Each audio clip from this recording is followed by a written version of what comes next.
Hello friends! இன்னைக்கு எனக்கு ரொம்பவே நாஸ்டாலஜிக் ஃபீலிங் குடுக்குற ஒரு வீடியோ.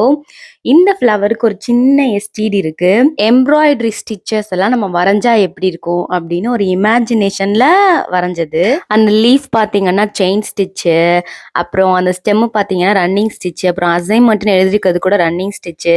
எப்படி என்னோட கலை திறமையை இறக்கியிருக்கேன் பாருங்க. ஏன்னா இது வந்து எம்ப்ராய்டரி அசைன்மெண்ட்டு. இதுல ஒவ்வொரு ஸ்டிச்சுக்குமே கியூட்டா ஒரு எம்ப்ராய்டரி கிளாத்ல பண்ணி, அத ஒரே சைஸுக்கு கட் பண்ணி, அப்புறம் அந்த எட்ஜஸ் எல்லாம் ஸ்டிச் பண்ணி, A4 ஷீட்ல வந்து ஒட்டணும்.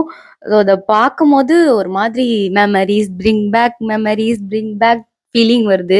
ஏன்னா, அந்த அசைன்மென்ட்லாம் முடிக்கிற வர எல்லாரும் அந்த கிளாத் எல்லாம் கையிலேயே வச்சுட்டு சுத்துவோம் லிட்டரலி காலேஜ் ஃபுல்லா. இதுல ரொம்ப நல்லா இருக்கிறதுக்கு மேம் வந்து இண்டிவிஜுவலா கமெண்ட் பண்ணியிருப்பாங்க.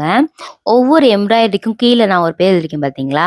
அதாவது நெறைய ஸ்டிச்சஸ் யூஸ் பண்ணி நம்ம அந்த ஒரு ஆர்ட் வந்து கம்ப்ளீட் பண்ணலாம்.